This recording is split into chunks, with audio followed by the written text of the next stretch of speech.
Hi guys, Jason here with a word to the wise. I wanted to touch on some things I haven't spoken on in quite some time, and I want to look at some things that I have spoken on in old videos with the Albert Pike World War I, II, and III letter. So this is just going to be looking at the World War III. Now it's been years now since I've even shown it. But supposedly they were on display in like a French museum when he was speaking with, I think his name was Marzoli, the French president at the time. And I've just recently had a surgery where I am on the mend. This is day 5. And I think I might have overstretched myself a little bit trying to get down to a lower level, a lower shelf in my kitchen yesterday, so I'm a little tenderized today. I think that's okay, but got to be really careful. It was a hernia surgery below the belt where they cut on one side like a good 4 or 5 inch scar, and the work they had to do inside I don't even know, but it feels like they had to go up and down internally to do the repairs. Without being too graphic here, I'm sorry. The reason that I had the idea of looking back at the World War III letter that Albert Pike had done a little more solidified after I heard in a video from Truth is Stranger Than Fiction, which I already had this in mind, but seeing what he said, that Trump is reinstalling the Albert Pike Confederate statue that I guess was torn down during either the Black Lives Matter riots that were going on. There was a lot of tearing down of historical figures, statues across America. But this is one that he's made an executive order to have reinstalled. Now, if you know or have seen anything about the Freemason Lodge that's in D.C., I can't remember the name of the channel that did the tour, but they requested if they could videotape the tour. They were allowed, so they went through the lodge, which was like a 3-story temple. And of course there's lower levels and places you cannot go. But supposedly Albert Pike's body, through the tour guide's mouth, saying that Albert Pike was buried in the building. They had a fight with the family even to exhume the body, take it, and do what they did. And of course they have more power than the average citizen, so supposedly his body's buried in the temple. In seeing that he was a worshipful master, such as George Washington, and so highly well respected for his books and his teachings, here they are. It was one of the statues that was not torn down, that eventually got torn down, that is being reinstalled, such as I said. Now, I've been home, like I've said, for a couple days, so I've been watching a lot of TV, and I've seen this pattern throughout a lot of movies dealing either with aliens or superheroes. And what's interesting is that the heroes are always portrayed in the good light of being the saviors of the world, humanity, the people. And aliens, because they're also coming out with an Alien Earth TV show from the original producer, director of the Alien series, Ridley Scott. He's making a TV show where an alien ship is crashing on Earth, I believe, or something to that effect, where the aliens that are on there, are kind of based on the aliens from the movie. There's one, but I guess there's a couple different categories of different aliens they find that are on the ship. But Also seeing that Atlas meteor that supposedly is out somewhere near Pluto, and they're wanting to tell us that it's traveling at a certain speed, it's only so big, and it's like 1 billion miles away. And it's somehow they can tell the trajectory of where it's going and how it's behind the sun, so you can't really see it most of the time, but it's on its way. It's going to get here in about 1.5 or 2 years. Like, that's an incredible amount of speed to travel that distance. When you think of like the Viking 2 satellites or something that have been up in space for like 40 years that always seem to send better pictures every time that it sends a picture than the last. And it's I think just left the solar system recently. It's mind-boggling. But this thing's going to make that travel in 2 years versus 40 years.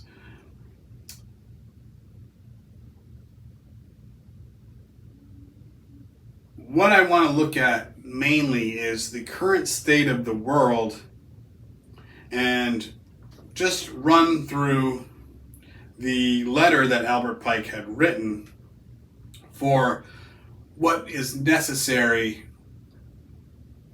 for World War I. I believe it was taking down the Tsar's power in Russia and to rise communism.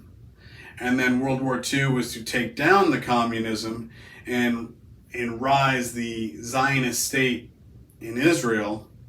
And then World War III is based on this here. So the Third World War must be fomented by taking advantage of the differences caused by the agenturas of the Illuminati between the political Zionists of the leaders of the Islamic world. The war must be conducted in such a way that Islam, the Muslim Arabic world, and the political Zionism, the state of Israel, mutually destroy each other. Meanwhile, the other nations, once more divided on this issue, will be constrained to fight to the point of complete physical, moral, spiritual, and economical exhaustion. Now let me take a pause there, because we have seen what in that timepiece land of Israel, how they conduct themselves with their enemies. They strike first, they strike hard, and nobody seems to really question them.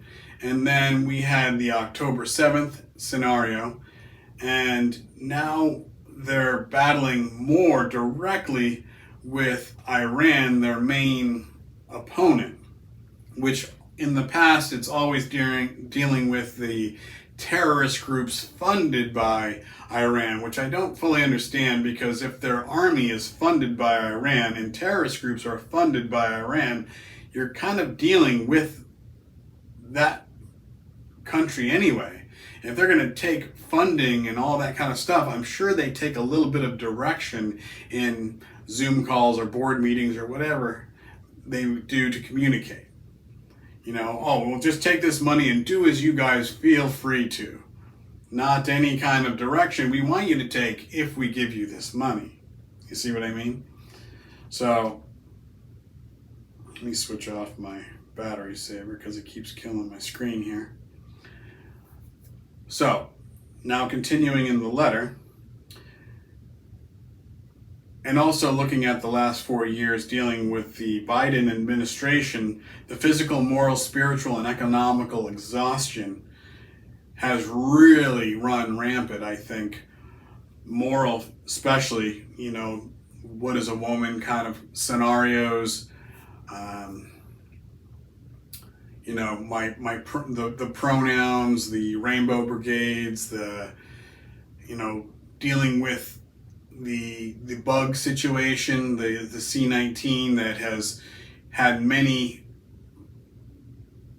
government agencies thinned out, medical industries thinned out, military crews thinned out if you were not going to be on board with the test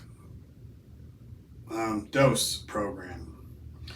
So, the letter: we shall unleash the nihilist and the atheist, and shall provoke a formidable social cataclysm, which in all its horror will show clearly to the nations the effect of absolute atheism, origins of savagery, and of the most bloody turmoil. Then everywhere the citizens obligated to defend themselves against the world's minority of revolutionaries will exterminate those destroyers of civilization, and the multitudes delusioned with Christianity, the deistic spirits will form that moment, whose deistic spirits will form that moment be without compass or direction, anxious for an ideal, but without knowledge where to render its adoration, will receive the true light through the universal manifestation of the pure doctrine of Lucifer, brought finally out into the public view. The manifestation will result from the general reactionary movement which will follow the destruction of Christianity and atheism, both conquering and exterminating at the same time Christianity and atheism. And then it says below it, old world order loses power. So what makes me think next, reading this, is how does the world seem to look at the moment? Trump is in office. He has promised to bring everything back to a golden age, yet we're not seeing him doing anything more for the people, but for large digital corporations. And I don't see groceries going down. I don't see gas prices on some great, price break that, all these things he was promising was going to happen. Robert F. Kennedy trying to make America healthy again. What's he done so far? He's talking about taking food dyes out. I have a box of cake mix that I'm just waiting for nobody to notice before I throw it away, but it has aluminum in it. And if aluminum is something that's being put in your food, it's aluminum. And if it's not being shown on the side of the nutritional values, well, isn't it a mineral that somehow does something for you?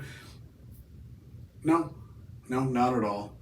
It's just in your food, and we're going to get rid of cake dyes. And it's well, the aluminum and titanium that I've seen in preservatives in a lot of things, that's what I don't want in my food. I don't want to have pesticides being sprayed all over grains before you make it into a kid's cereal and oatmeal and granola bars. And we don't know, because that part of the food industry is not reported. And the same thing goes when you look at the grocery store at vegetables. They always have those little stickers on there, and there's, it's either a 2 beginning number, a 3 4-digit number, or a 4 4-digit number. And I've heard that the 4s are the worst because they have the most pesticides on them. And it's interesting that I always go through the peppers at the grocery store, and all the peppers always have a 4-digit, a 4 beginning number, 4-digit code with a 4 in the beginning. And the only ones that always have the 3 beginning in the 4-digit code are the orange peppers. And orange is, I believe, 33 in gematria, but orange is also supposedly supposed to be the secret code color of Freemasonry, and yet that's the one that always has the 3, not a 4. And you can do the same thing with apples and everything else at the grocery store. You go through and look at them, and you go through all the apples, and there's always going to be one that's like a 3. And that's supposed to be the one you're supposed to be trying to shoot for the most. And I'm guessing that if you're in these higher societies, they don't have 3s and 4s even on their grocery list, of their food. But they always tell you, rinse with cold water and wash. But I always try to shoot for warm water if I'm trying to knock that layer off. If you wash your hands, you do it with warm water so you can get germs and stuff off, right? Why do they tell you to wash vegetables in cold water? Oh, it's not to damage the skin or the vegetable cell structure, like blah, blah, blah. I'd shoot for warm if you can. So with this letter, I want to kind of I'll try to leave it up above my head here so you can see it, but it's to bring people to an exhaustion of hope, I'm guessing, to where they need to find hope and belief and faith that something is going to save them from high food prices, gas prices, bills, rent, electrical, water, gas price, natural gas, and everything that, goes on, plus the unbearable amount of taxes that are just being thought up.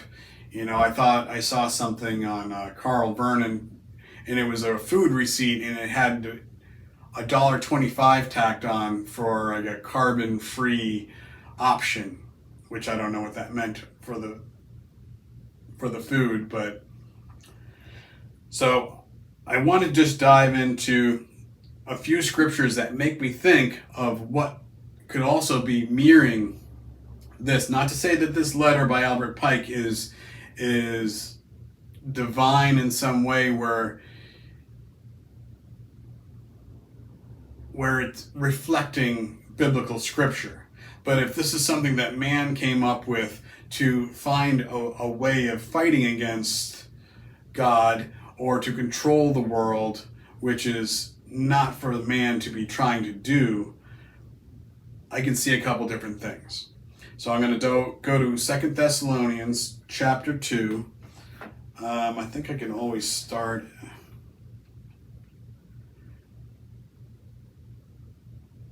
here.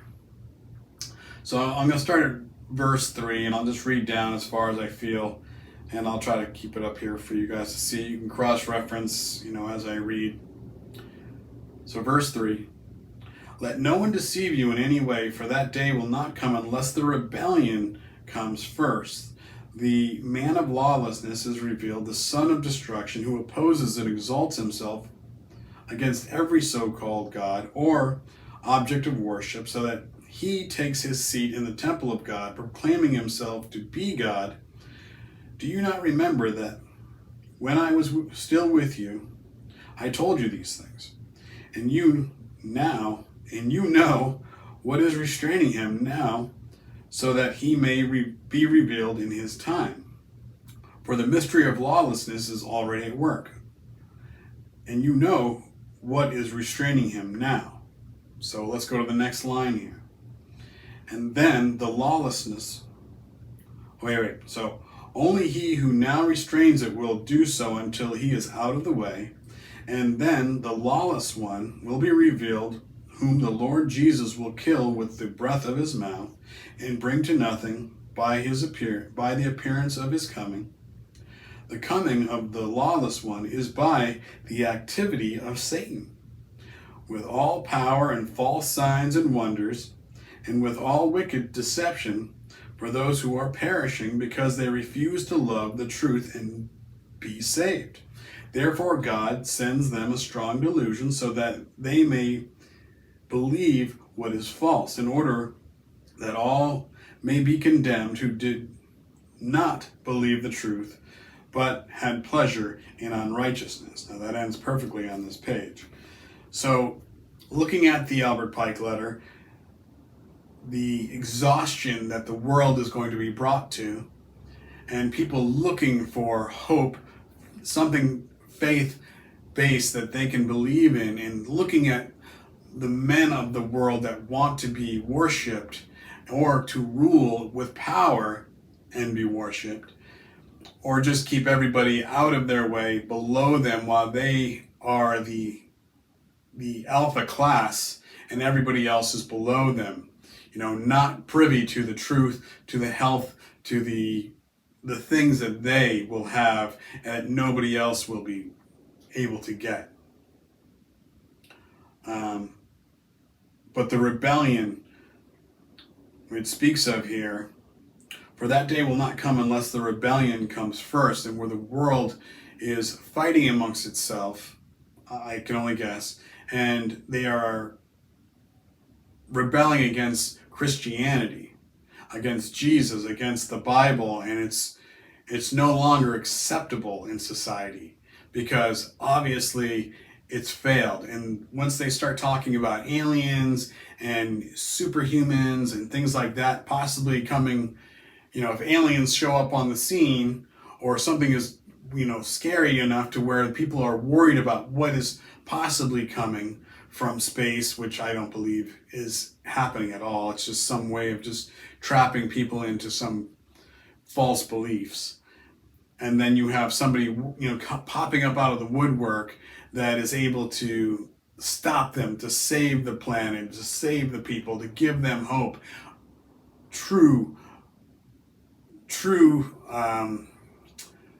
A true thing to look at and believe in. Because that's what they need. They need some sort of a physical thing. They don't have blind faith. So I'm almost at 30 minutes, and that's where YouTube will always kind of make it hard for me to upload. So I got to kind of move fast with this last bit.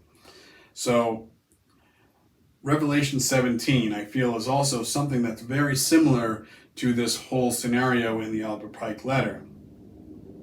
So I'll kind of rush into this. Chapter 17.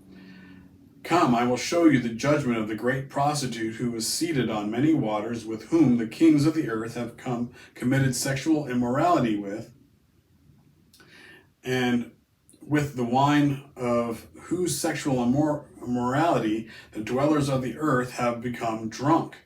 And he carried me away in the spirit into the wilderness, and I saw a woman sitting on a scarlet beast, and was full of blasphemous names, and it had 7 heads and 10 horns, and the woman was arrayed in purple and scarlet, and adorned in gold and jewels and pearls. And I'm going to kind of move ahead. And verse 7, the angel describes what he was seeing in that vision because he didn't know. Why do you marvel? I will tell you the mystery of the woman and of the beast of the 7 heads and the 10 horns that carries her. The beast you saw was and is not and is about to rise from the bottomless pit and go into destruction. And the dwellers of the earth, whose names are not written in the book of life from the foundation of the world, will marvel to see the beast. And because it was and is not and is to come, this calls for a mind with wisdom. The 7 heads are 7 mountains, of which the woman is seated. They are also 7 kings, 5 whom have fallen. One is and the other has not yet come. And when he comes, he must remain only a short while, or a little while. As for the beast that was and is not, and is of 8, is in an 8th, but it belongs to the 7. It goes to destruction. And the 10 horns that you saw are 10 kings who have not yet received royal power, but they are to receive authority as kings for 1 hour together with the beast. Now, verse 15, and the angel said to me, the waters you saw where the prostitute is seated are peoples, multitudes, nations, and languages, and the 10 horns you saw, they are, and the beast will hate the prostitute. They will make her naked and desolate and naked, and devour her flesh and burn her with fire. So the prostitute might be the old world powers that it's speaking of. And I'm sorry if this is a little broken up. Like I said, I've come a long way and I'm very tired. This is very hard for me to do at the moment, so bear with me.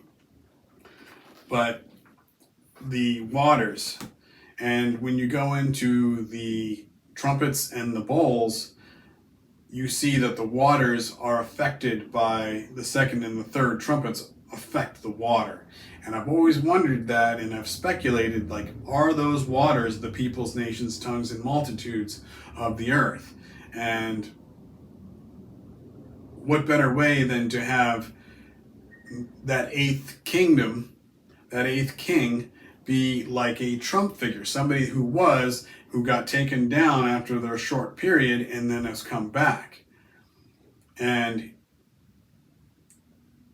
he kind of sets this ball rolling, but then does somebody else come out of the woodwork to then rise to this seat, as in 2 Thessalonians, to be that Antichrist? How that all works, I have no idea.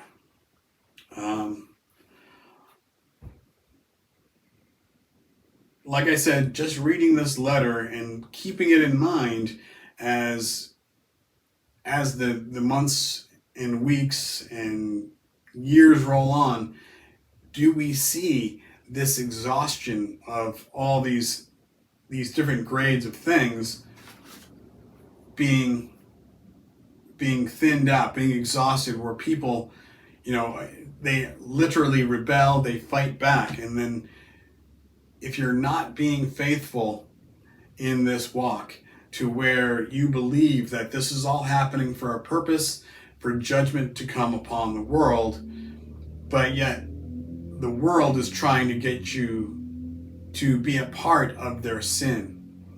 And that's what I believe is what it's trying to do, is exhaust people to question their faith, question their walk, to break down in a way that they think that, oh, the rapture hasn't happened yet. Why am I suffering when I was supposed to be raptured away? Did the rapture happen and I didn't get taken? Am I being part of the lost who are to be judged in the end times?